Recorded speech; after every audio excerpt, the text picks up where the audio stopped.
Hello, everyone. I'm 55 years old and discovered that my 52-year-old wife had strayed with a younger man, and my daughters were aware of it. The worst thing that can happen to anyone is to be betrayed by the people they love. The agony is inexplicable. I'm sharing my story because I don't want anyone to go through what I did, even though I know I'll face repercussions. For how I handled the matter, I do not care, and I will continue to tell it because it is my narrative and no one can tell it better. I'm confident that the backlash will come from women, since in today's world, women have decided to support one another in all situations blind to their own blunders, they term it. Women supporting women, how stupid my wife cheated on me with a younger man.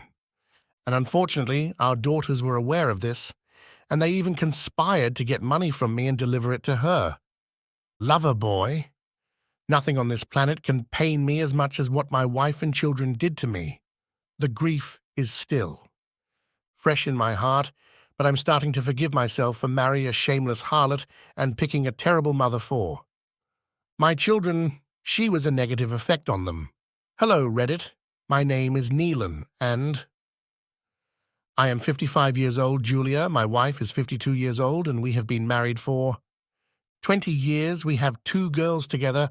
I always thought I had made the correct decision with my wife, but recent events have proven me mistaken. I never realized I was married to a monster and a cheater. I'm not sure where to begin my story, but I suppose I should start from the beginning. At this moment, I noticed that we were slipping apart. I love my wife and children so deeply that I would actually give up my life for them. They were my everything. They are the reason I worked so hard. I wanted to offer them the absolute best of everything. My family is my top focus in life. While I was working so hard, I had no idea my family was dissolving, or that I knew, but I chose to ignore it, believing that it was only a phase that would pass. My marriage to Julia has not always been blissful. It was full of highs and lows, mostly downs, perhaps because our parenting styles were so different. We each saw different things as we grew older. Although we did share a few similarities, it wasn't true in the early days of our marriage. We did a lot of things together, which is what made me fall in love with Julia in the first place. But over time, I noticed we were slipping apart. I became a stranger in my own home. Julia and the kids isolated me in my own home. They never got me involved in anything they go out for. Enjoyable things, but never thought to ask me when I playfully informed them that I'd want to accompany them to the beach. They become irritated and say I'm too old to go to the beach. I never read the meanings because I assumed they didn't want me to ruin their fun. The kids always favored Julia over me. And this is because our parenting techniques differ, while Julia enables them to do anything they want because they are teens. I'm very concerned with discipline and doing things the proper way. Call me old school, but I believe that youngsters should be led in their life choices until the age of 18. Julia, on the other hand, believes in letting the kids do anything they want because it's their life. I've never seen Julia chastise our children before, even when they do the most outlandish things. She merely wanted to be on their good side. She refers to them as her besties. I always tell her that as a mom, she has no business being her child's best friend. Your role is to be a parent and guardian. But Julia never listens to me. That's how I became the evil guy in my household. I became a mother and father because the person who was supposed to be a mother was too preoccupied with being a best friend. It was mentally draining since my children despised me for it. They frequently likened me to their mother, but I refused to give in to their emotional bullying. Julia buys the kids unsuitable clothing, lets them go to clubs, and provides them the freedom to do a variety of bad things when I spotted our children and sneaking into The house at midnight, I confronted them about where they were coming from at such an ungodly hour, they informed me. They were returning from a club when I regained consciousness. I was too astonished to speak. I asked who had. Given them permission to go out, and to my great astonishment, they informed me that it was Julia. I was so upset that I nearly brought down the entire home. But that isn't the only crazy thing. They were both inebriated. I was surprised to see a 15 and 14-year-old returning home. Inebriated at midnight? And what is the business? They had been at a club. I woke Julia up expecting her to join me in warning the kids, but she gave me the worst shock of my life when she informed me the kids had done nothing wrong and that I should stop making a disturbance. She informed me the kids are teenagers and can do whatever they want. She even told me that she did worse as a teenager and still came out good talk about blind. Leading the blind that night, I took the children's phones and grounded them for a month.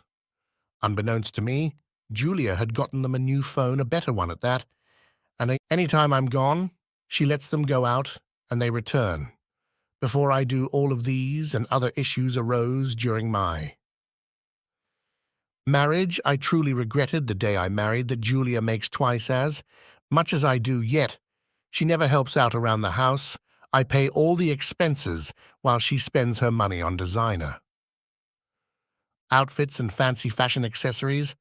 I was the one who reined her the work she was doing at my best friend's firm, which I subsequently regretted when I realized Julia's true colors. I honestly assumed Julia only spent money on tangible items, but I had no idea she was spending her money and occasionally mine on younger men. Guys, she's old enough to give birth. I was startled, guys. I suspected Julia was cheating on me when she started staying out late and traveling on one or more trips every week. Initially, I didn't see any significance in it, but as time passed, the travels grew more frequent, and she usually goes on these ostensibly work trips with our children, who are always excited and looking forward to it. At that time, I decided to delve more and found out what was going on.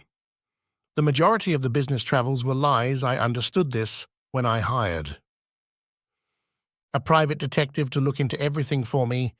The private investigator watched Julia and the children for weeks, and in less than a month, they presented a pile of data that verified my suspicions. I couldn't trust my eyes, but the proof was obvious. I never imagined Julia was capable of such horrible acts. She'd tell me she was going on a work trip only to stay in a 5-star hotel with her youthful lovers.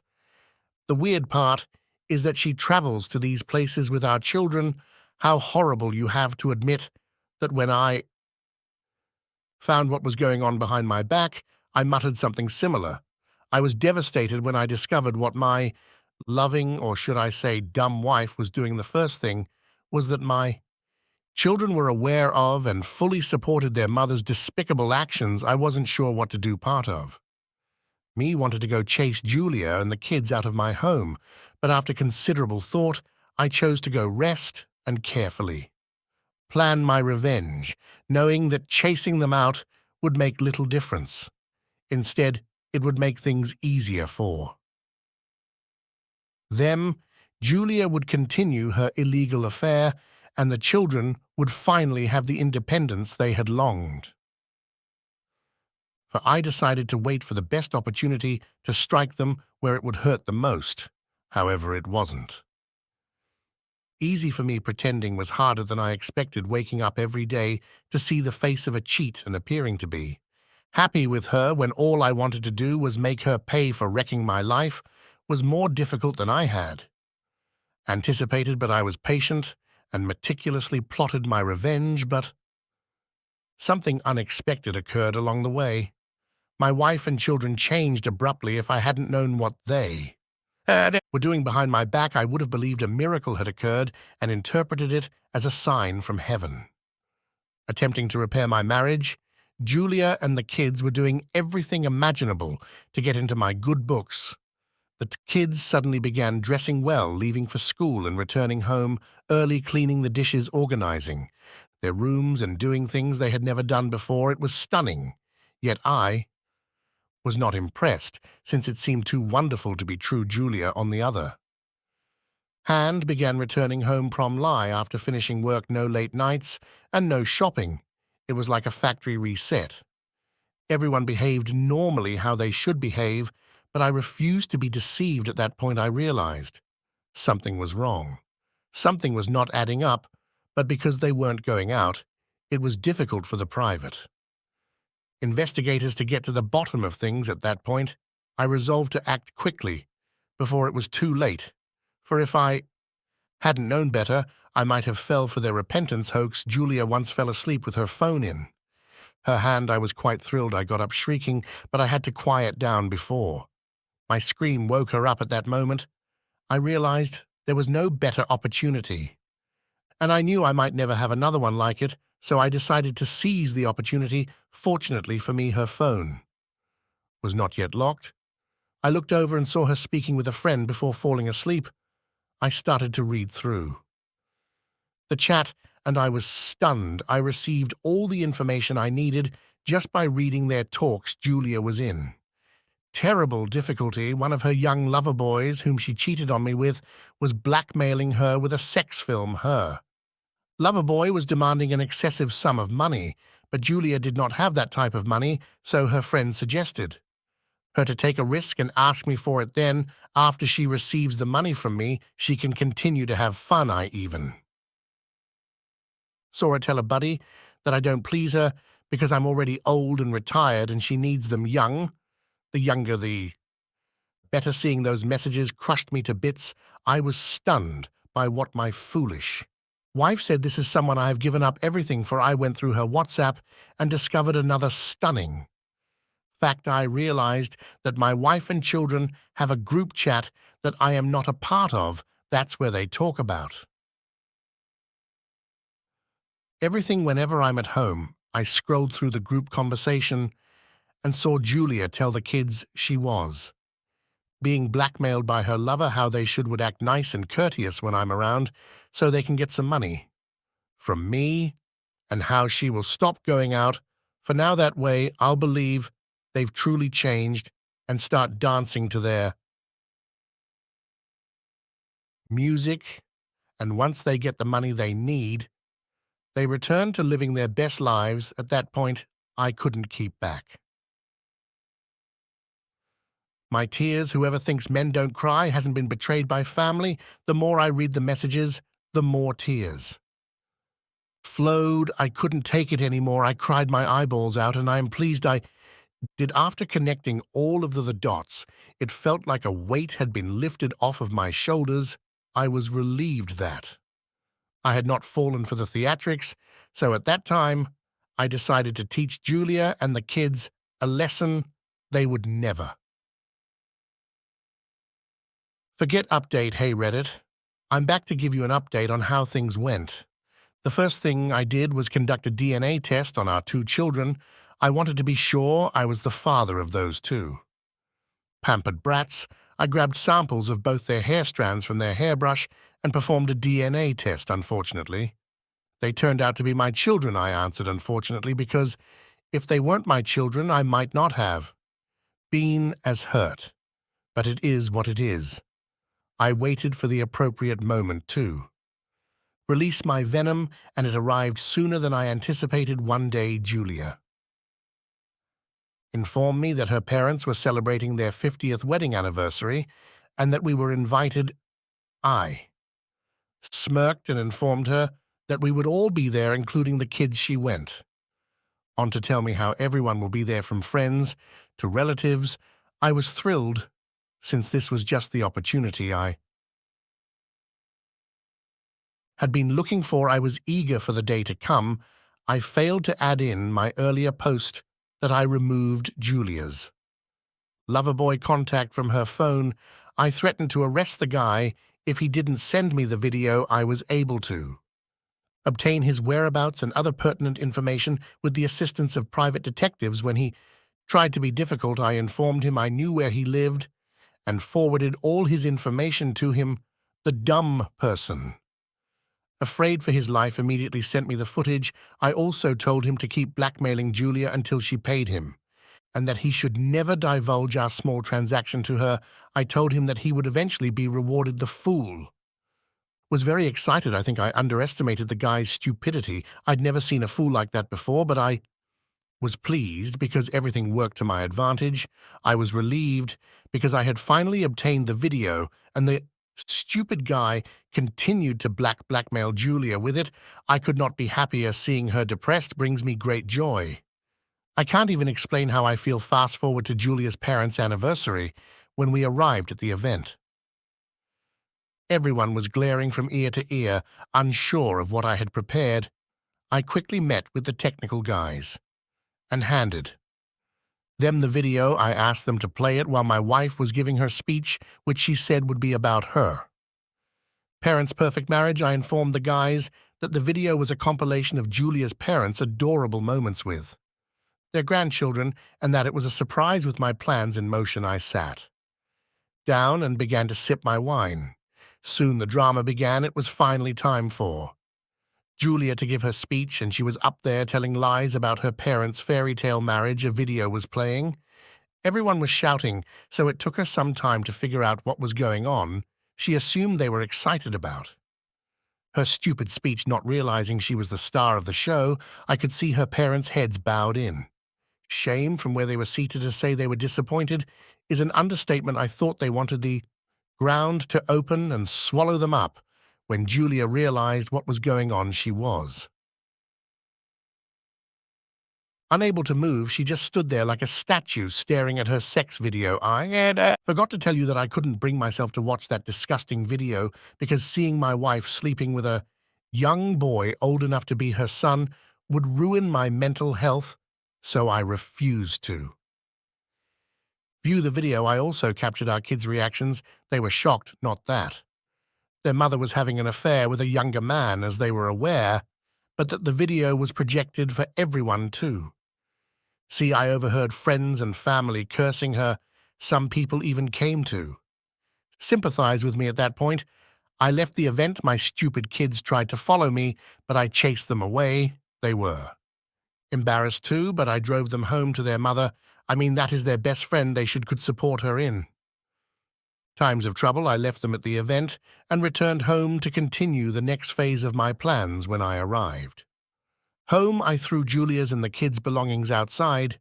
Just as I was about to do that, Julia returned with the kids and begged me to forgive and forget, but I pushed her away.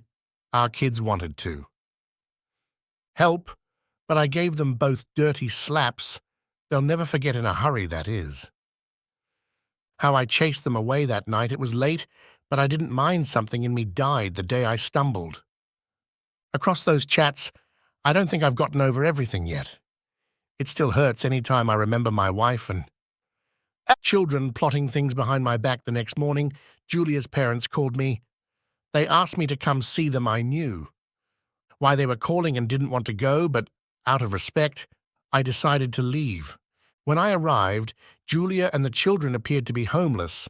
Julia's parents begged me to forget everything and forgive her. That was when I told them what had happened so far. They were so ashamed that they couldn't say anything. At that point, I informed Julia that I was ending the marriage and that she should expect divorce papers from my lawyers. She thought I was joking and that I would reconsider my decision shortly, and I left her parents' house and immediately called my friend. You remember how I told you I got Julia a high-paying job at my best friend's firm? I called him and asked him to fire Julia from his company. Immediately I explained everything to him, and he did what I said. My foolish wife immediately received her termination letter. She started calling my phone non-stop, but I refused to answer. I even blocked her at one point. I guess she finally realized I wasn't playing guess who arrived at my door. What about the next day? You guessed correctly, it was Julia. Julia arrived at my door the next day as early as 6 a.m. to plead. She said I could do anything to her, but I should not let my friend fire her from her job because it is the only thing she has right now. I told her she had to be joking if she thought I would ever let her work for my friend's firm again. I told her she'd have to suffer for the pain she'd caused. Me, I told her she couldn't eat her cake, and she still had it as expected. She told me she had no idea what came over her, that it was the devil's work, and that women were always blaming the devil. For their foolishness, she apologized and said, I should forgive her. Let's start all over again this time she is prepared to perform better because she learned her lesson the hard way, but I told her that she was only sorry because she was. Caught not because she meant it, I told her to save herself the stress because I'm not going back on my decision, and no. One can make me reconsider. There is no going back. When she saw that I had made up my mind, she left, but I paused and took the car keys from her grasp. She was shocked. I bet she thought I was going to stop her from leaving. How delusional. I took the keys from her. This is her car, but I bought it for her with my money, so technically it's mine. She shamed. Shamefully fled the house with a taxi, but that's not until my lawyer served her with the divorce papers update. I read it. I'm back again to update you folks on my story. When the divorce processes started, one thing I was happy about was the fact that I listened to my parents about getting a prenup. My folks didn't really like Julia when I had introduced her as the girl I wanted to spend the rest of my life with. They always said she didn't look like wife material. I mean someone that can keep a home together. To my parents, Julia was a gold digger. I wished I listened to them. It would have rescued me from the dilemma I faced, but I'm pleased I accepted their advice about acquiring a prenup when I told Julia then that we should sign a prenup before the wedding. Her mood shifted. She flared up and began to question if I believed she was after my money. However, she instantly calmed down. I warned her that without a prenup, there would be no wedding at that point. She informed me that if it made me happy, she would do it, because nothing matters more than my happiness. That is how we signed the prenup. I'm glad I kept my ground, because Julia didn't give a damn. After the divorce, she also received full custody of our children because I refused to deal with those jerks. I'd already disowned them in my thoughts too. Me, they are just the people I used to live with. Under the same roof, I have no attachments to them. I didn't even try to fight for their custody since I was so mad with them. The kids tried to contact me multiple times following the divorce, but each time I blocked them, I also discontinued topping up their credit cards. Not only did I cease paying their expenses, I couldn't bring myself to quit paying their school fees. I tried, but I couldn't complete it, so I was alone accountable for the fees. I mean, they are still my children after all. I doubt the time will ever heal the wounds in my heart, but as they say never, right? I heard Julia eventually found a job at a lesser operation. She is now making peanuts compared to what she used to earn. However, some believe that half bread is better than none, right? She and her children are still living with her parents. It will take her years to save up enough money to leave there, but I don't care. That is no longer my business. As for myself, I am currently attending a therapist. My mental health was harmed by the entire event. I'm beginning to forgive myself for choosing the wrong relationship and mother for my children, learning to finally let go of unpleasant memories and break free from the prison I had created for myself. I'm starting to grin again, which is a huge step. I finally retired from work and am spending my savings to travel across the world. I deserved it. I've worked hard for it. In my previous post, I criticized keypad warriors.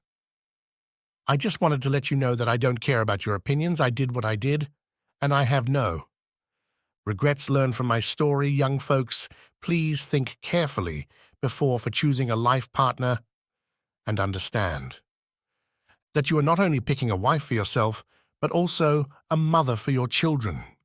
This is my story, guys. Hopefully I'll be returning to tell you everything about my journey. Thank you for listening now for the second story. Please enjoy. Some days simply don't go your way regardless of what you do or say. You wish you could simply hide beneath the covers and avoid everything even when you don't want to. You bear the burden of responsibility as the leader of the household my day began abruptly at 7 a.m. when the police awakened me up to report a break-in at my establishment. Rushing out, I discovered my car had a flat tire, adding to my anger at having just 4 hours of sleep. Borrowing my wife's car, I drove to the pub, only to discover that most of the liquor had been stolen and the entryway had been smashed in it. Appears like it will be at least 2 weeks before we can reopen. The police reported it as a robbery, and once the insurance agent confirmed the damage, I boarded up the entrance while waiting for repairs. Fortunately, insurance will cover our losses until we are back in business. Around lunchtime, as I was about to get into my wife's car and drive home, I heard someone shouting, "Melody, please." Wait. I turned to see a man running at me, only to halt abruptly. When he realized his error, he apologized, saying that he had the wrong car and hurried away. Later at home, I told my wife Melody about the experience, but she couldn't identify the man. She inquired why I needed to borrow her car. Earlier I spoke about the break-in at the pub and my tire problem. After a quick sandwich, I mended my truck's ruptured valve stem before stopping for jeans, t-shirts, and a MAGA hat. When I returned home, I discovered Melody's letter indicating that she had gone shopping. Working late shifts on Fridays and Saturdays meant that I frequently arrived home in the morning. After 12 years, I finally shaved my beard. After showering, I prepared to depart, but forgot to brush my hair, leaving my curls wild. The transformation was so great that I almost didn't recognize myself. Despite this, I opted to visit other clubs in town that night and go out as usual. Melody remained absent. Sneaking into the tavern through the back, I put on my new attire and looked for some reading glasses to complement my newly shaved looks. I appeared considerably younger, almost like a college student. Understanding that my pickup was too recognizable, I phoned a cab to take me to a national car rental, where I chose a white, unassuming Ford. Starting in the north, I made my way around town, observing and learning at each stop. I examined the personnel, ambience, clients, and prices to get insight for when I reopened my own restaurant. Frequently, after getting what I needed, I would depart without drinking my beer. Everything changed at the seventh place, a university student hangout along the Mississippi River. Walking inside New City Jack, I noticed my wife Melody dancing carnal with another man. Anger raced through me, and particularly when I realized he was the same man who had called out to her at lunch. It was obvious she had lied to me. Melody wore an eye-catching outfit with plenty of cavage. As a bartender, I knew that appearances could be deceiving. Looking for a place to observe, a man offered me a seat in exchange for the purchase of a table. Surprised, I agreed. Double gin and tonic. They were regulars, explaining the busy weekends caused by university students. Later, I casually inquired about a woman wearing revealing clothing. The redhead introduced herself as Melody Corbett, who is frequently seen with her boss Payne Richards and their regulars, whom they may consider more than friends given Melody's complicated situation. Her husband is working out of town. They often leave together before the band's final set. I believe the table brought another round and then said goodnight outside. As I deflated her car tire, I was stopped by a redhead named Kian, who worked for them. She revealed that everyone at the table agreed. "How did you know who I was?" I asked. "I did not. I could tell by your expression that you'd been struggling to hide your emotions all night. Despite your best efforts, your gaze lingered on her. Too frequently, it all became clear. When I saw you tampering with her car, your previous questions made me wonder what her husband would do if he found out," Grace explained. "So I'm here to find out if my suspicions are correct. You don't work on oil rigs, correct? Perhaps we should speak later. I used the white Ford Taurus in the corner, labeled rental, but your street bar has closed. After being trashed this morning, I confessed Melody thinks I'm still present. I spent tonight scoping out the competition by visiting various bars. Take the keys. I don't want you involved. If someone else apprehends me, you work. At Poros in Baja, it has a great reputation, she made. A note took the keys. And left later, I joined her in the car, relieved that nobody else was present where. Should I carry my belongings? I responded, when asked in a private setting. This is my apartment also. I needed a ride home. Grace grinned. It was a 20-minute drive to her modular home outside town, and I was surprised to see another car in the driveway. That is my car. Susan, the brunette in our group, gave me a ride. She explained that saying you're with a friend can help you avoid unwanted attention. I texted her saying I had taken a cab home. It was a pristine, barely used house. She brought us beers, and we settled in for a conversation car. Anne, thank you for your intervention. I was at a loss. I admit it, you made me realize I may have overreacted. He does not pay. They have a monthly room at the Ramada Inn on 4th if you follow them. You'll notice they heading their car. Anne revealed something after the meeting ended. She arrives in jeans and a t-shirt, but leaves in more formal attire, returning a few hours later, still wearing jeans. How do you know all of this? I inquired. My brother manages there and is on duty Wednesday through Sunday. They have been involved for more than a year. Grace responded. Melody informed him, you work on oil rigs that are gone. For months, this implies an open relationship. She went on, noticing my shock. You have no idea at all. No, I did. Not first. I indicated that I needed evidence. Second, her parents support my bar. I owe them $20. I will chat with my brother and see what he can do. Perhaps they have footage. Alternatively, she may get a key card. Grace recommended I see him next Friday for our parents' anniversary. We exchanged contact information. Before I departed, I wanted to see their reaction to her flat tire, which would support Carr's assertions. I returned to the bar just before it closed. I was relieved that the parking area was well lit before they switched the lights out. Minutes later, Melody and Payne emerged, holding hands and kissing briefly. He unlocked her car door, but they found the flat tire while checking. They found them all flat, but I couldn't hear their movements. Suggested a long-term relationship. Pay requested a tow. And within 20 minutes, a truck arrived to pump the tires they left for the rata. In verifying Carr's tip, Melody later returned home, her hair damp and carrying a Macy's bag. It is unpleasant to know that your partner has betrayed you. I returned the car, grabbed a cab to get to my truck, and crashed on the couch. About 5 a.m., she was ignorant to her exposed affair, Mel, and I met on a double date.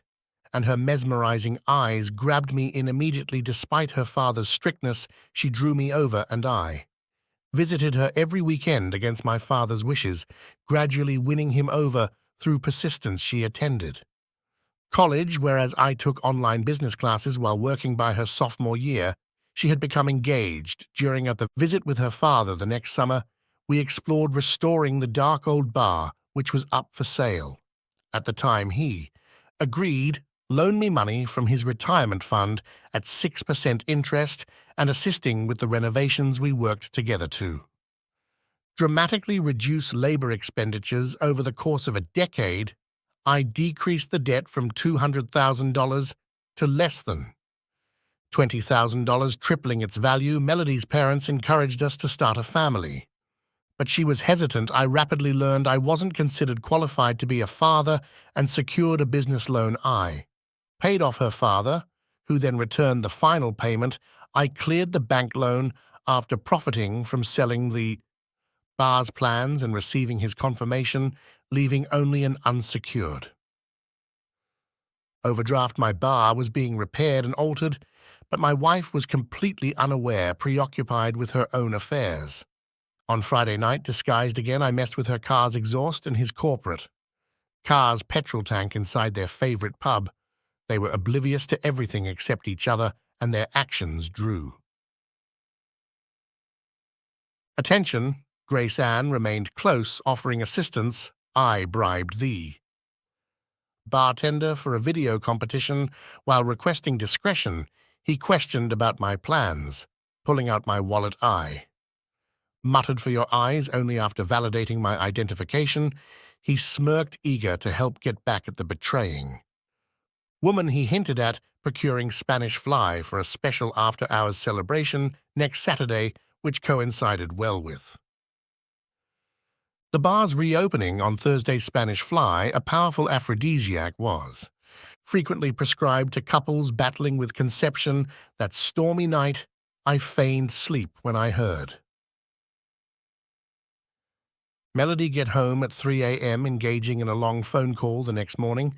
I awoke early and, using her unlocked phone, discovered her discussions in pain. After learning I was home, she forgot to delete her texts. One message that attracted my attention was addressed to her older sister. I need an alibi for yesterday night. I'm going to state that I was with you. I secretly took a picture with my cell phone. Melody later explained that she had visited her siblings on Tuesday. Kian Lasher phoned me and suggested we meet at the interstate truck stop. She greeted me with a pleasant grin and took my photo for her contacts. Melody ignored my new mustache and beard. Hello, reader. I greeted her and noticed her satisfaction. I am Caleb. She corrected. You'll be pleased when you see the information my brother provided. He wants you to cover his printing expenses. We ordered breakfast. I chose egg sausage and bacon. Grace selects a cheese omelette along with orange juice and coffee, according to the information Melody had. Her own keycard to his room for over 6 months, used every Monday, Wednesday, Friday, and Saturday at 7:00 p.m. I showed Grace the incriminating mail from my wife. What is your plan? Grace inquired. Are you considering getting divorced? Melody and Payne will be celebrating a significant occasion next Saturday. I hope to receive a lot of video proof. It is going to be wild. Once I have gathered everything, I will show it to her father to explain why she does not want my children. Simultaneously, she will be issued with divorce papers in their hotel room, which will all be recorded. When it is ready, email it to me, please. Why? Grace questioned Payne's corporate automobile has been totaled, and car's vehicle emits an unpleasant odor. I would recommend to our employer that an irritated husband could be to fault. When shall it be shipped? I inquired, concealing my joy. It's extremely poetic that she is served simultaneously. Grace chuckled. Could I mention you? I broke out laughing. You can be quite the idiot. Grace joined in. Yes, you may use my name. I executed it flawlessly. I smirked. I will never reveal the specifics. We arranged for medication delivery. Our doctor and I discreetly exchanged her birth control pills for sugar tablets, giving me time. I had a poor luck the other night when someone blew a red light on my way to work, damaging my truck and creating a pileup. Rescuers had to use the jaws of life to rescue me, and I was transported to the hospital for a comprehensive examination. Melody and her parents met me there, and after 6 hours of inspection, I was discharged with instructions to rest for at least 2 days and refrain from driving for a week. Mel stayed at home to care for me, and by Saturday I was ready to return to the bar. While getting ready, I overheard Melody discussing plans for a night out. I asked her to drop me off at the bar, pretending to check on the alterations I'd made. Sales increased that night owing to the new instructor I recruited, and we sold out for the evening. We began to attract lunch clients by offering daily specials that complemented the bar's motif. The Erie closed at 8 o'clock and served pickled eggs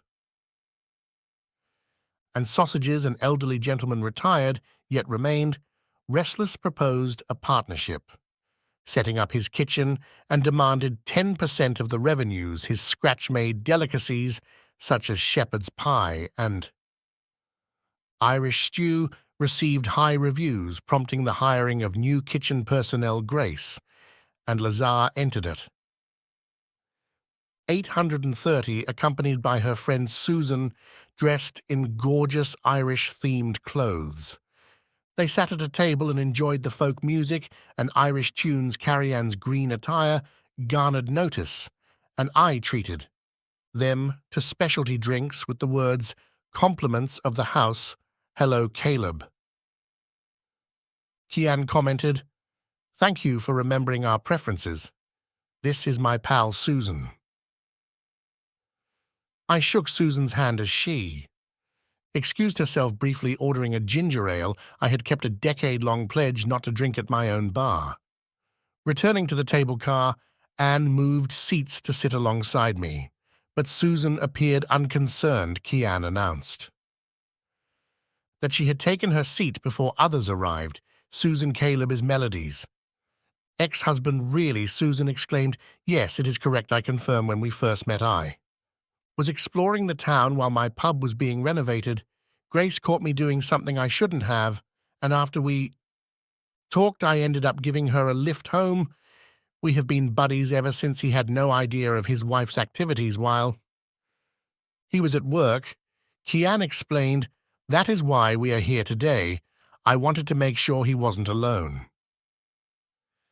She explained, "Why did you choose this location?" Susan questioned. "It's known as a high-class location." I chuckled. "I'll take it as a compliment, though this was not my objective when I designed it. I just wanted a beautiful place to take my girlfriend. Caleb not only constructed this bar, he owns it." Grace named Grace, and we exchanged glances at Susan's astonished appearance. The place quickly filled up, and by the time the crew arrived, our table was packed. Kian and Susan kept me on the dance floor all night, which delighted my crew, who noticed the unusually full dance floor. Surprisingly, everyone agreed that the music volume was just right, loud enough to enjoy without drowning out conversation. When it came time to leave, I asked Kian for a ride home, and she mentioned that most of the crew preferred our bar over others because it was not geared toward the university singles crowd. This satisfied me. Sunday morning, as word of mouth spread, I wasn't surprised to find Melody absent. I spent 2 hours looking for her, pretending to be concerned while calling family members and confiding in Carrie Ann. While we were speaking, I received another call, this one from my father-in-law. "Hello, Dad." I greeted. "Still no word from Caleb. That is why I'm calling Mary, and I decided to have brunch at the Ramada Inn on 4th Eye. Wish we hadn't. Melody's car is parked here." He confirmed. "I'm stuck without my truck. Dad cannot make it. Do you guys enjoy lunch? I will catch up later," I responded, expressing concern. My father-in-law was strict and committed to his beliefs. He saw the world as black and white. Anderson Cooper's truth seems questionable. He was surprised I didn't have tattoos, but I valued self-respect. Our society, I contended, valued self-interest over community. We discussed law and order. One side preaches responsibility while the other endorses irresponsibility. Racism had become a political weapon, with opponents labeled as enemies. I remarked that if Napoleon was still alive, he would applaud their tactics. They and their followers were just a minority, too wise to follow their doctrines. Oppose them, and you will be labeled a racist and face molestation and attacks. They are now infiltrating democratically governed cities, masking themselves and imposing their brand of social justice on us. They only want to hear their beliefs repeated despite leadership's promises of investigations and charges. We both know it's unlikely. Equal justice is a past ideal." He agreed that the situation would worsen before improving. It reflects Napoleon's rise to power. A history lesson repeated itself. It is disheartening one party reintroduces this divisive culture. These attitudes once sparked the Civil War, raising the prospect of a repeat. Dad, I concluded, this is our current reality. Melody's father, if he discovers her with a lover, may react violently. I informed him of her secret outings attached evidence and updated Carrie. She laughed and asked what I was up to, and I said it, while smiling. "Not much. Do you want me to come get you so we can hang out?" She I admitted that I wanted to disappear, but given their concerns, I decided not to. It was approximately 6 o'clock p.m. as I sat in the kitchen eating pizza. A car pulled into the driveway, and I recognized Melody's father alone. He appeared completely defeated as he welcomed him inside. I brought him Maker's whiskey and offered him a slice of pizza on a clean plate. "Dad, this is serious following your call," I spoke with Mandy. First, to confirm my suspicion, he explained I requested that the hotel's day manager contact the night manager as soon as possible. Melody has been having an affair for more than 6 months. Mandy found out and agreed to keep it quiet. Thinking Melody desired to live a wild, carefree life before settling down, I pretended to be shocked, but I was actually surprised by Mandy's candor. As I was leaving, Melody appeared with her lover, who was wearing a proud grin as if he had won a prize. I was shocked. I almost passed out. He explained that it took 2 managers to get me to leave. I came here because I assumed it would be the last place the cops searched. "Dad, I'll call Mom first and let her know you're safe. Then I'll talk to the Rata in manager about pressing charges." I assured him that my mother-in-law was devastated, but thanked her husband for visiting me. Melody called to apologize, but her mother wouldn't have it. "Your apology means nothing," she retorted. "You have already caused enough trouble." After that, I called Jason Lasher to pay a doll. A 5 debt, he joked about his sister, reminding me that she never forgets. He chuckled. He proposed paying him in front of her to finally put the matter to rest. Why, I inquired. "It will save us both." "Ah, lot of hassle," he responded. "She needs to learn how to let go." I assured him of my intentions, explaining that I was still married and would not make any decisions until then. I promised to be careful. I reassured him. He then informed me that the police had not been called and that Payne had agreed not to press charges due to Melody's persuasion. "Thank you, Jason," I replied, relieved. I told Dad the good news before telling Mom. Seeing the relief spread across his face. "What's your plan to fix this?" he inquired. Clearly concerned, I took out my phone, drafted a message for Melody, and showed it to her dad. It read, "Dad, just informed me of everything. Congratulations, you've successfully dismantled our family in 1 day. Don't return home. The Melody I knew was gone. If you choose him over us, our marriage ends now. Otherwise, it's a slow pass away over the next 6 months." I delivered it earnestly, knowing trust once broken can't be restored. Let an end this marriage swiftly and with dignity, he declared, sending the message, "Mary always said Melody married her father. This only proved her right." After pizza and drinks, we headed to Lumberland for 3-door deadbolt locks. Soon after installation, the family arrived. Mandy's parents, Jack and Mary, along with their adorable kittens, they left around 10 o'clock. I texted Carrie Ann, "Are you awake?" She promptly called back, "Are you all right?" Jason called and filled me in.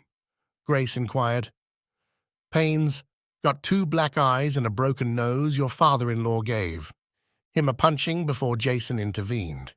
I chuckled, replying he used to box amateur when he was younger.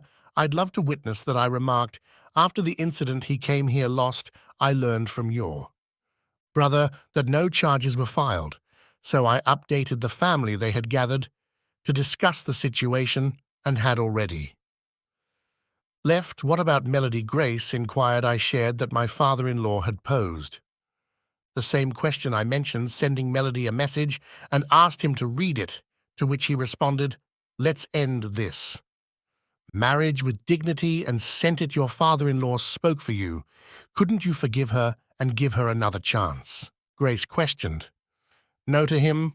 She's shattered trust beyond repair. He sees things in black and white. She made her choice, and she'll have to live with it. Consequences be damned," I asserted. "I'm with him," I added. He even helped me change the locks. "Any updates on last night?" Kenne inquired. Haven't had a chance to check, been swamped, I chuckled.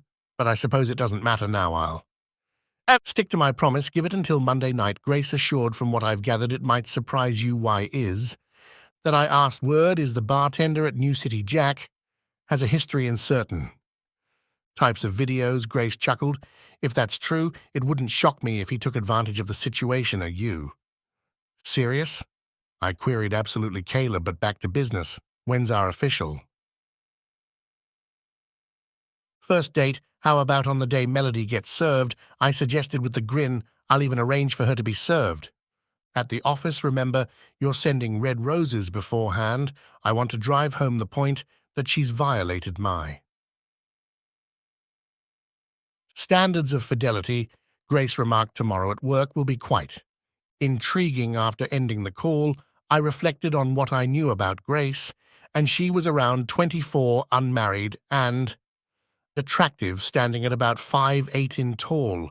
While not extremely slender, she possessed a figure my grandfather would have deemed fit for starting a family. Despite working in the same regional office of the dental company as Melody and her lover, she wasn't part of the management team. As far as I knew, she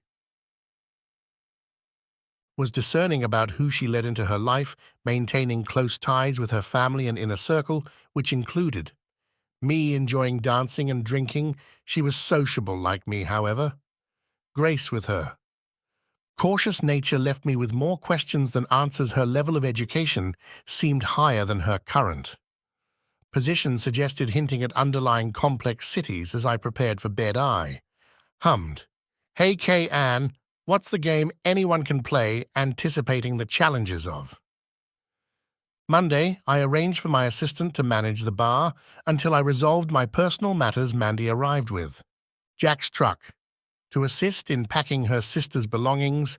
We stopped by a packing supply store to ensure we did it properly. Starting with the master bedroom, while I assembled in sealed boxes, Mandy began sorting through dresser drawers. "Caleb, I'm appalled by my sister's actions." Mandy expressed. I never condoned it and stayed silent, hoping Melody would come to her senses when Dad told me about your message. I broke down and confessed the truth. I've only been aware of it for a month. He took it as his own failure, believing he didn't raise her properly. I think Mom feels the same way, Mandy. I'm still grappling with my emotions. The night Melody texted you, I stumbled upon it accidentally. I was at the bar merely scouting the competition when I took that photo. My intention was to gather evidence for a confrontation.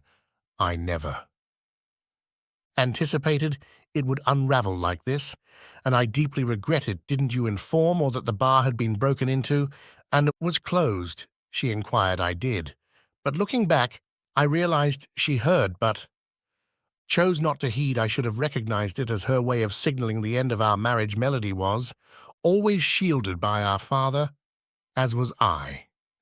Mandy believes I needed to experience parenthood to grasp the sacrifices he made.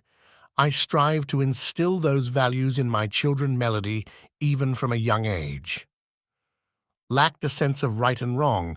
That trait persists, and I can't say I wish I had noticed it sooner.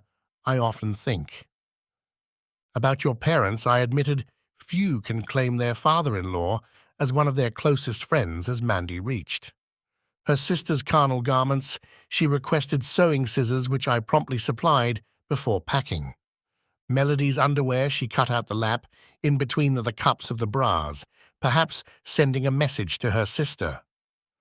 All the altered items were tossed into a box. I appreciated her gesture, as I couldn't bring myself to do it. It took us roughly 4 hours to complete half of the task. I suggested treating her to lunch before resuming, and she agreed. Taking me to a new Chinese restaurant named is offering an impressive array of food at a reasonable price. We arrived just as the lunch rush was winding down and encountered Payne on his way out, sporting 2 black eyes, a broken nose, and swollen lips. My father-in-law had certainly made an impact. Mandy, my father, did that to him, she exclaimed. It'll take 2 months for it to heal. An eyewitness told me that your dad only hit him 3 times before they intervened from the looks of pain. My dad still packs a punch, remarked surprising Mandy. If they hadn't stopped him, would Pay be in the hospital? I'm not sure, I replied, stepping out of the car. As we approached the restaurant entrance, Payne emerged and urged Mandy to unblock Melody. Payne have. You met my brother-in-law Caleb, she asked. I stepped forward and Payne's face paled as he realized I was the one. Driving Melody's car, he raised his fist, preparing for a fight. If that's how you want it, pay fine. Mandy will confirm you. Started it, I said as soon as she agreed. I swiftly kicked him in the groin, then punched him twice. I unleashed a flurry of punches until he collapsed, then delivered a final blow to finish it. Feeling a release, I escorted Mandy inside, where we were seated. I ordered unsweetened tea and she opted for a cola. Before we eat, did my daddy teach you those moves? Mandy inquired. Not exactly, but it's part of my job to handle. Trouble when needed, I explained. I didn't want a fair fight. I wanted to end it quickly as Mandy and I filled our plates. My phone rang. It was Melody, but I chose not to answer. I think her boyfriend already gave her a call. I remarked, too bad he won't be giving her anything soon. Mandy burst into laughter, drawing attention. I vowed not to joke with her in public again. That was hilarious. I almost peed myself. She chuckled. I'm glad you didn't. How would you explain it to Jack?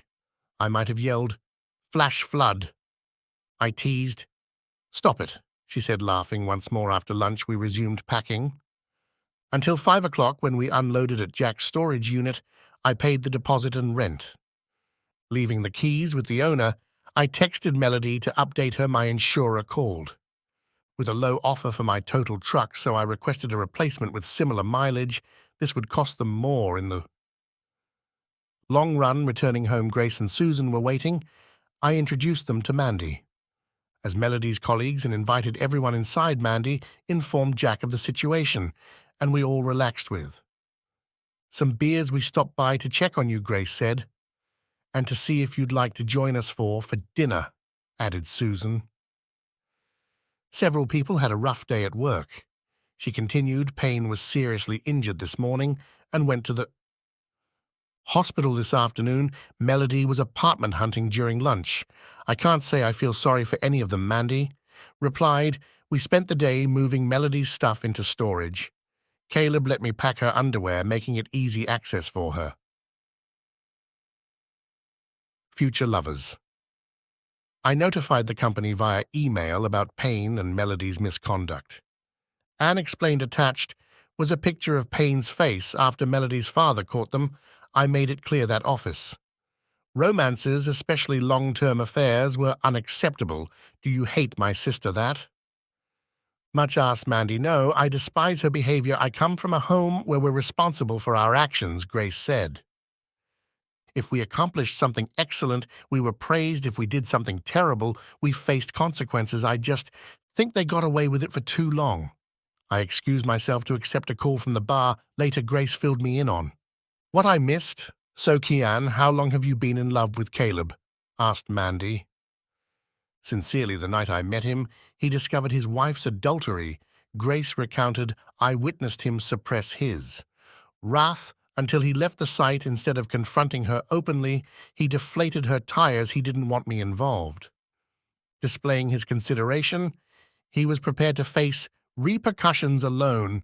We talked that night. He didn't curse or humiliate her. He sought facts to explain gently to his father-in-law why. Melody didn't want children. Caleb has always been compassionate. Mandy added. He acts as a peacemaker and family difficulties despite his personal pain.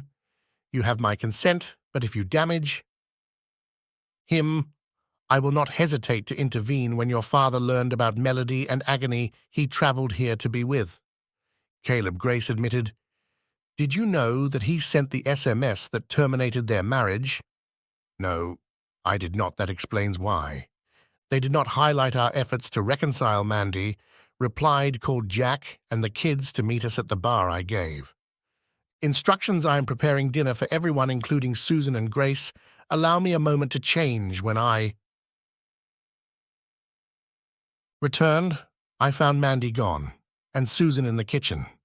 Grace had cleaned up, and we exchanged grateful remarks. I like your sister-in-law, Grace said. I believe we'll be wonderful pals. She thinks highly of you too, I said as she hugged me. We shared a moment that foreshadowed what was to come. We walked hand in hand to the car, swapping grins with Susan. Grace took the front seat, and I sat in the rear, full of expectations. Susan commented on our slow pace. Grace stated, we're taking small steps until we figure out this mess. I aspire to be a stay-at-home parent with a husband that shares my values. When we arrived at PIU's house jointly, Mandy's children greeted us joyfully. Mandy highlighted how successfully I connect with her daughters, frequently calling them down. I noted the need for additional bar stools. Mandy parked the truck at her husband's storefront.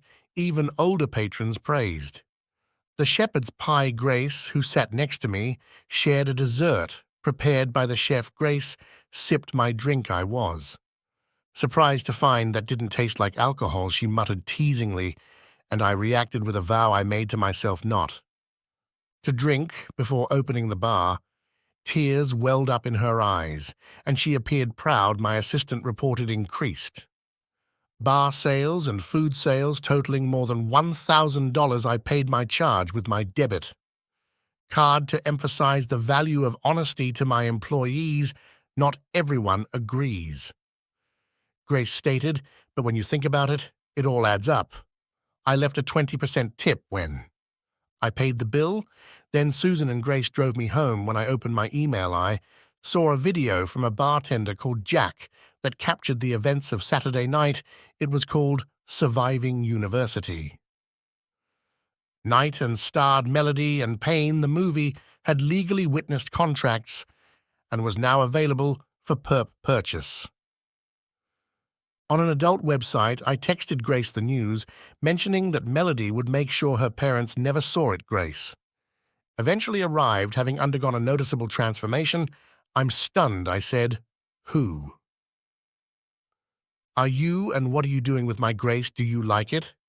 Grace replied, I've changed my appearance for the better. Your message enables me to explain. For more than 2 years, I've been working secretly as an FDA investigator at Richard's Dental Supply Corporation.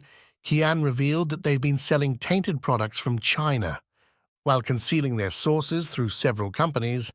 Most purchasers have no idea that their dental items contain lead. Payne, who has a habit of stalking married women, is threatening Melody. Then I came along and diverted your attention, I interjected. As Susan another agent? I asked. Yes, she is. We met at college while studying accounting, Grace explained. Before we begin, I need you to provide the video and any other relevant material to FBI. Contact the bartender in New City. Jack participates in comparable activities as Melody and Payne. Your input could help them dismantle their operation. We submitted it together. Poured her a glass of white wine and got a cold beer for myself. While we talked, her telephone rang. She said it was my mother. I offered her privacy, but she declined, so I turned on speakerphone. Hello, Mom. Looks like you received my message, Grace replied, smiling. Did you actually state you were leaving the FDA? Her mother inquired. Yes, Susan and I will finish up this week and then establish our own firm. Grace explained. We will testify when needed, but for the time being, we intend to remain local. We have been begging you to settle down for years. Why now? Her mother inquired. Why did you move back home? Mom. Grace laughed. Okay, Mom. Grace said, I met someone who has piqued my attention enough to make me want to settle down. Is this the Caleb you mentioned? Asked Car's mother. Mom, that is enough. Goodbye. Grace ended the call. Empty nest syndrome. Right, I was joking. Tomorrow, I have a divorce lawyer appointment. Susan and I are leaving Richard's. Grace disclosed the FDA will step in on Wednesday. They want us to leave before they execute warrants even though they already know where to look Grace left around 1 a.m. Tuesday, I arranged for a rental car through the insurance company before heading to the lawyer's office to begin. The divorce proceedings, I was the first to arrive at her place that day. She requested proof, so I told her the entire story and let her listen to my conversation with my father-in-law. I also provided printouts from the Ramada. It would help our case if she agreed to my proposed settlement, I explained. Added that we should schedule a meeting with her and her attorney to show them what was on the flash drive. It depicts what happened last Saturday night with their permission. I even forwarded the email that confirmed it. What makes you confident that she will not contest this? My feminist lawyer inquired. Bring the flash drive home and watch the 2-hour video alone. I keep the business, she gets the house, no alimony, I suggested. And if she refused, she persisted, then each family member will receive an anonymous copy. I stated, rising to leave Caleb. She exhaled. Can you always be so ruthless? Only when a person's actions leave me. There is no alternative, I replied. She made me realize that the last 12 years of my life were largely wasted. I reflected. Meanwhile, Grace and Susan resigned in person at their employer's office. Melody, the office manager, was shocked by their departure, filling their roles would be a challenge. Pay, visibly injured, spent the day in his office, taking calls from headquarters. Knowing his position was secure due to family ties, he agreed to pay for 2 company cars out of his own pocket. It was made clear that he must marry the woman or terminate her employment after the divorce. After leaving my lawyers, I went to a real estate broker. I knew I wanted to look into what office buildings were for sale in the area.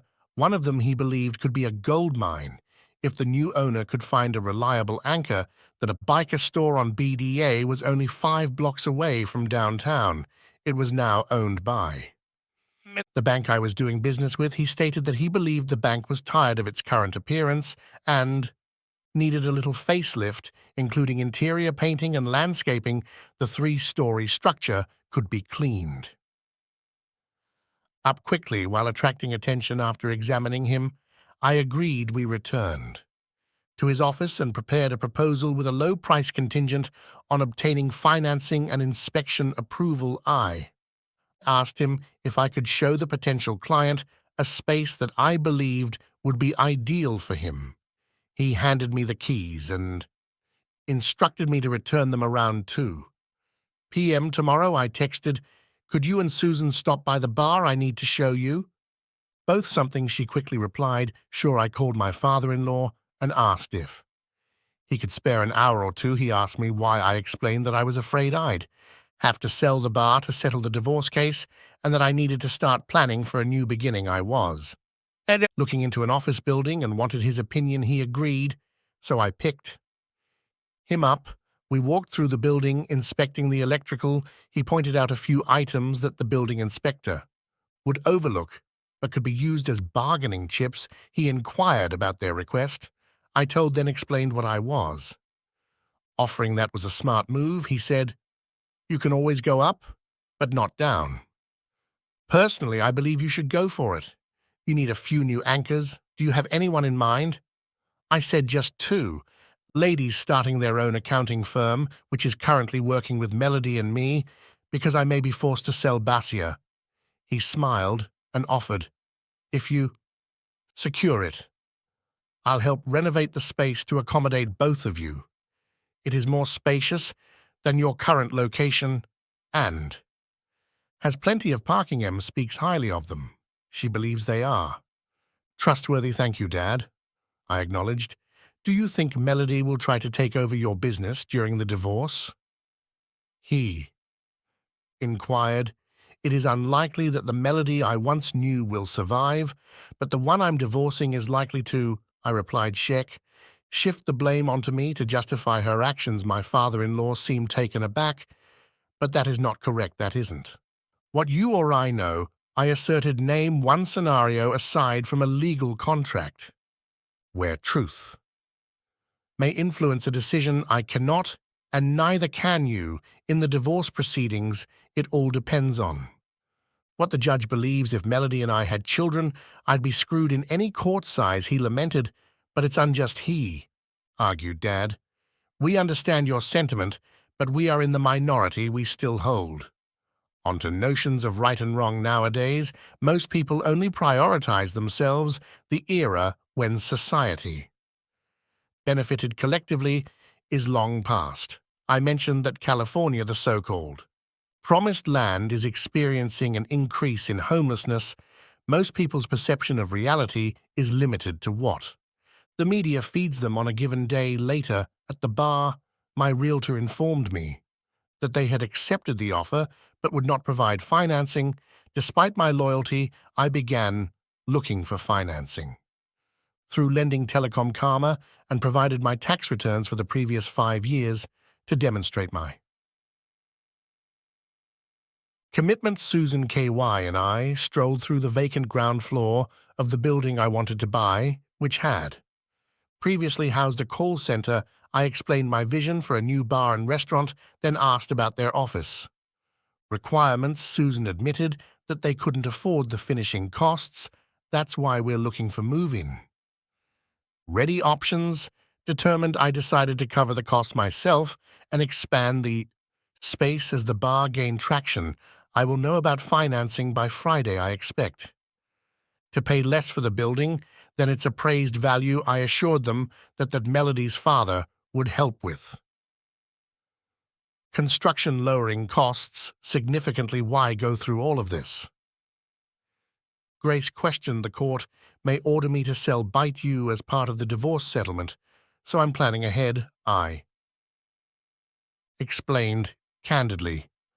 Plan your needs for the next 2 years. I gave instructions. I will proceed from there, Susan suggested. Now, another possibility, what if you don't have to sell the bar? My assistant promotion and my surgery necessitated contingency planning. I replied, wincing from Wednesday's pain. Melody, accompanied by her parents and the FDA, visited all regional offices and headquarters. She received a copy of my divorce petition, which mentioned infidelity. By Friday, Payne had left for Richards' headquarters. Completing the deal, I was able to secure an additional $250,000 for remodeling. We began interior renovations on the ground floor, stripping it down to concrete walls and essentials. Our draftsman created detailed PL plans, including a 3-story elevator shaft and additional plumbing for Grace and Susan's section. Contractors created 2 entrances, one from the street and one from the main lobby. I had to excavate concrete for a new elevator shaft, while also erecting an interior concrete wall. Grace and Susan flew to Washington every Sunday and returned on Friday to assist as much as possible negotiations. Between my soon-to-be ex, his lawyer, and I were unsuccessful. I was fed up and organized a meeting of all parties, who were prepared to fight. After finishing the elevator shaft, ice sand blasted the structure to restore its original color and refreshed the red brickwork. The crew first upgraded the flat roof before moving on to interior renovations. Her office included restrooms, a lunchroom, a reception area, and 6 offices. Mine featured public restrooms, a storage area, and a band platform with a dance floor. Contractors finished her section within 2 weeks too.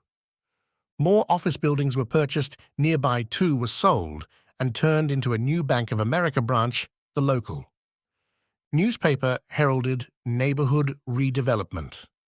My meeting with my ex and her lawyer was scheduled for Friday. The kitchen equipment came and was arranged on the white tile floor.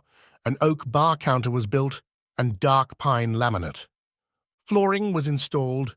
Electrical work was done on both sides. Tables, chairs, and restaurant booths were ordered and due to arrive on Monday. All of this was completed in less than 2 months. My real estate agent found a long-term renter a legal team who will inhabit the second and third floors and pay for mortgage, taxes, and other expenditures in a meeting with my attorney Melody, expressed a wish for me to embrace. Fatherhood. I listened to her statement, skeptically laughing at her claim that she was still using birth control when she conceived. I proposed a DNA test to back up her claim and then asked my attorney to expose the contents of the stick I provided. Mel paled as she saw. They had over 2 million hits apiece, generating $599 as legally married partners. At the time, I claimed 5% of the revenues from her one-night excursion, which was considered a marital asset I gave her. The weekend to propose a fair compromise. Otherwise, I threatened to reveal the contents of the DVD on Tuesday. The room went silent. Melody, I know who the father of your child is, and his name is Pai. Stated strongly before heading to the door, you've made your choice. Face and accept the consequences. My divorce. Counsel phoned Caleb 10 minutes later with Melody's offer of $350,000 in exchange for keeping his business in-house on the condition of maintaining silence on certain issues and abandoning rights to the movie draft. The settlement agreement, Caleb instructed, but keep the funds until I'm satisfied. When will the divorce be final? Caleb inquired, eager to go forward. I'll set a court date right away, but it won't be legal until 30 days after the judge authorizes, the attorney explained. Caleb, dressed neatly, waited for Grace and Susan at the airport holding roses. Car's color is red. Susan's is yellow. Their expressions lighted up when they saw him, and he greeted them with checks in hand, representing their financial arrangements. With bags in tow, they made their way to Caleb's new automobile, which he had acquired with a monetary estimate that he considered acceptable. Before returning home, I'd like to show you your finished offices, Caleb informed them. A group of lawyers rents the remaining space in the building. Grace questioned about the losses, to which Caleb laughed and confirmed that they were serious. Caleb later brought evidence of Melody's earnings from the video to their lawyers, alleging that because it was filmed during their marriage, he was entitled to 50% of the income. Grace sobbed tears of relief as I described our new predicament. I would keep my business and my residence while receiving an additional $350,000 she had 1 week to remove whatever furniture she wanted from the residence. What are your plans for the home? She asked. I said I will sell it. I don't want our history to hold us back in the future. Car's eyes well up with happy tears. Susan, you are still as slow as molasses. Susan said something in January. You took more than 2 months to articulate what I knew the night we met. Mandy and her family, but when you eventually do, you do it properly. Even Susan, who is generally reserved, became emotional when she saw their freshly approved offices. They were charmed by the cozy professional area, which was decorated in oak and pastel colors. All that remains is to name the business register and buy office supplies and furniture, I replied with a smile. Grace hugged me and said, You ladies have a good eye for color. I love you. I finally nodded and kissed her, putting an end to holding back. Later, I went with Susan to Car's house, where they both now dwell. It was Car's first trip home with me. We spent hours talking and catching up. After brunch at our favorite deli, I went her to Gerard's to check out rings. She found one she liked, but was hesitant about the price. I insisted on purchasing it, seeing it as a future gift for our daughter's 16th birthday. Even the salesman was moved as she completed the transaction. Susan was the first person Grace phoned to break the news. We decided to meet at Bayshore Restaurant in Batar around 6 o'clock. I suggested she invite her parents, eager to meet the man who persuaded them to return home. I called Daniel, my former father-in-law, and his wife, whom I always referred to as Mom and Dad, and invited them over.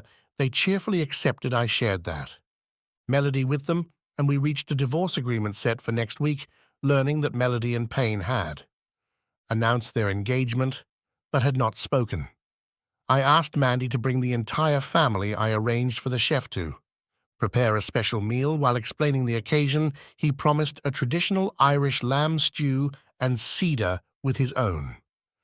Twist, the bartender, was told to serve Irish coffee with fresh cream, except for me. To our surprise, a private table was reserved for us at the back of the restaurant for added privacy. Daniel and Mary, my in-laws, arrived first, which allowed me to introduce Grace to them. The surprise arrived when Carr's well-known parents, Bob and Roseanne Lasher, joined us. Daniel seemed to keep them informed while at work. When Jack and Mandy arrived, their young children, aged 4 and 3, rushed to me and hugged me tightly. Grace opened her arms, and the younger ones gravitated towards her. During a lavish dinner, we announced that Grace had received her ring. Stunning. Everyone has its size. Grace explained what happened and how I responded, bringing her mother to tears and gaining approval from family members. When Grace said it was okay for me to call them Mum and Dad, I told them they'd always be Mum and Dad to me as usual. We were delighted by the exceptional food. When the bill arrived, Carr's father insisted on paying it despite my desire to protest. A nudge from Grace stopped me after everyone left. Except her parents, we described our story in detail. Bob wondered why I never drank Irish coffee. Grace explained that I abstained from alcohol in my own establishments to set a good example for my employees. Bob was impressed and joked that our restaurant was appropriate for his daughter and friend. Before complimenting the office design and my principles, Daniel saw me as the son he never had, someone who held firm to his values off the record. Daniel is the father figure I've never had growing up. In an impoverished household without a father, my mother raised me and my sister alone after he left before they married. I met Daniel through Melody. I found him to be tough, street smart, and unyielding, but always principled. He taught me invaluable lessons about strength and integrity, which shaped who I am today. Daniel is my dad, not by blood, but by choice, and he is responsible for a large part of my moral compass. We stood silently until the ladies returned. Then Carr's father spoke, expressing his approval of our relationship. He welcomed me into their family, which shocked Grace because he had never approved of anyone before we spent the night together, and it was difficult to see her leave. Susan and Grace intended to leave the FDA on good terms. I listed the house. On Monday, we signed the divorce agreement on Wednesday and received the trust funds on Friday. I watched the judge finalize the divorce. Melody didn't appear. I picked up my assistant and showed him the new layout he agreed to manage it for $75,000 per year with a 10% bonus based on net income. Charlie's Bar and Grill was founded 3 years later. The accounting firm Corbett and Sullivan thrived, and Charlie's Bar and Grill became a local favorite. Meanwhile, Melody and Payne's marriage ended in court after she caught him with her best. Despite this, her family remained estranged despite the challenges of life. The birth of our twins brought us joy. Grace jokingly named me during labor, and we proudly introduced our red-haired babies to our relatives. Thank you for taking the time to hear today's story. If you enjoyed this essay, please like it and subscribe if you have not already. If you have a story to tell about yourself or someone else's situation, please email me. Take care.